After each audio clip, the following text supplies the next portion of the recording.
Halo, my name is Yuswanan. Di sini saya akan membahas mengenai serangan keamanan aktif dan juga pasif. Nah, yang pertama itu kita akan membahas mengenai serangan aktif. Serangan aktif itu ada man in the middle attack, di mana salah satu bentuk serangan cyber. Dengan penyerangan ini menyusup ke dalam komunikasi antara dua pihak yang saling bertukar informasi. Dalam serangan ini, penyerang diam-diam mengintercept dan juga mungkin memodifikasi komunikasi tanpa pengetahuan pihak yang terlibat, sehingga informasi yang seharusnya aman bisa diakses atau diubah oleh penyerang. Kemudian di sini ada mekanisme serangan man in the middle attack.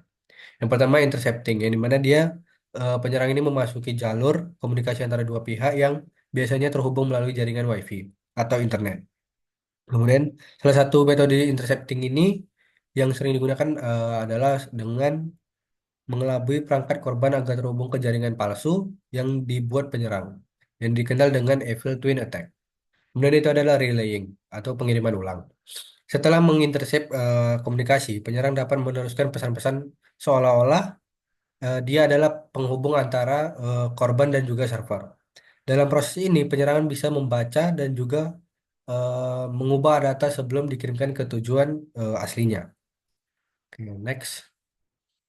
Ini adalah contoh kasus dari man in the middle attack, yang dimana ada di Citibank tahun 2011.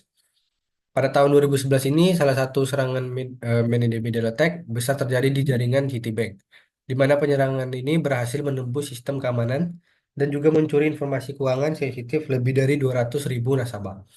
Kemudian penyerangan cara kerjanya ini, penyerangan memasuki dirinya di antara nasabah dan juga server bank menggunakan metode intercepting yang menyerupai man in the middle.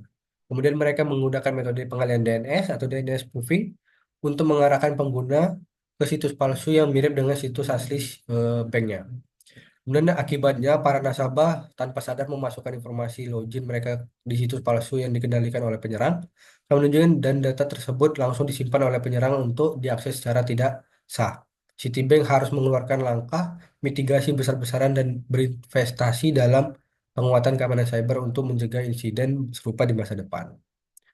Oke, kita langsung masuk ke serangan pasif. Serangan pasif yang pertama itu ada paket sniffing. Teknik ini digunakan untuk memonitor dan juga menangkap data yang lewat dalam jaringan komputer. Serangan ini memanfaatkan perangkat yang disebut paket sniffer atau network analyzer untuk mengawasi lalu lintas jaringan yang tidak terenkripsi, seperti komunikasi yang berlangsung dalam jaringan WiFi terbuka.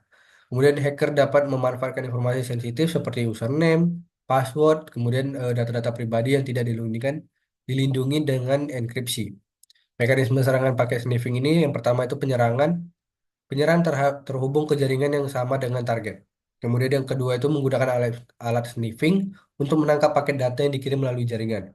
Yang ketiga itu mengakses informasi sensitif dalam paket yang tidak terenkripsi.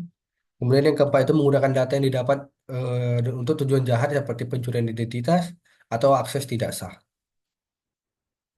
Ini adalah contoh kasus dari pakai sniffing yang dimana ada di Starbucks tahun 2014. Seorang peneliti keamanan menemukan bahwa jaringan WiFi di Starbucks rentan terhadap pakai sniffing. Banyak pengguna yang terhubung ke jaringan ini tanpa menggunakan enkripsi atau VPN, sehingga data mereka dapat dengan mudah diintip oleh penyerang menggunakan perangkat lunak pakai sniffer seperti Wireshark.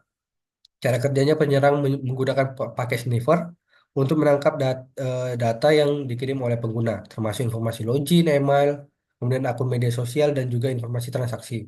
Dengan alat ini, penyerang bisa mengumpulkan data tanpa disadari oleh korban. Kemudian hasil serangannya akibatnya beberapa pengguna mengalami pencurian kredensial, login, dan pelanggaran privasi. Penelitian keamanan menyarankan pengguna WiFi publik untuk menggunakan WiFi atau jaringan yang aman untuk menghindari serangan ini. Oke, yang terakhir itu serangan pasif, di mana ada keystroke logging. Metode di mana penyerang memantau dan merekam setiap tombol yang ditekan pada keyword korban. Ini dilakukan melalui perangkat lunak software keylogger atau perangkat keras hardware keylogger yang dipasang di antara komputer dan keyboard. Keylogger seringkali dipasang secara diam-diam dan korban tidak menyadari bahwa aktivitasnya sedang direkam. Data yang direkam seperti username, password, dan juga informasi kartu kredit bisa dicuri dan digunakan oleh penyerang untuk melakukan tindak kriminal. Mekanisme serangan keystroke logging ini Penyerang menyusupkan perangkat keras keylogger ke dalam perangkat korban, misalnya dengan memasangnya di port USB atau di antara kabel keyboard dan komputer. Kemudian pada software itu penyerang menginstal perangkat lunak keylogger di perangkat korban biasanya melalui phishing atau malware. Semua ketikan yang dilakukan oleh korban tercatat oleh perangkat keylogger. Kemudian yang keempat itu setelah periode tertentu penyerang dapat mengambil perangkat tersebut atau mengunduh hasil rekaman jika keylogger terhubung ke jaringan. Berikut adalah contoh kasus dari keylogger, keystroke, keylogger apa namanya? Keylogger logging. Di mana ada perusahaan di Amerika Serikat tahun 2017.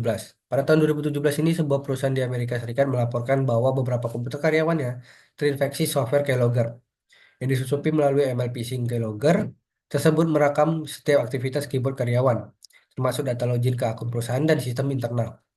Cara kerjanya penyerang menyebarkan keylogger melalui lampiran email yang berisi malware. Ketika lampiran dibuka, keylogger secara otomatis terinstall di komputer korban. Setiap kali karyawan mengetik, data tersebut dicatat dan dikirimkan ke server penyerang. Kemudian hasil serangan penyerang berhasil mendapatkan akses ke beberapa akun perusahaan, termasuk data penting yang bersifat rahasia. Akibatnya perusahaan mengalami kebocoran informasi dan kerugian finansial. Kasus ini juga menjadi peringatan penting bagi perusahaan untuk selalu melatih karyawan dalam keamanan cyber dan mengenali email phishing. Oke, sekian dari saya. Thank you.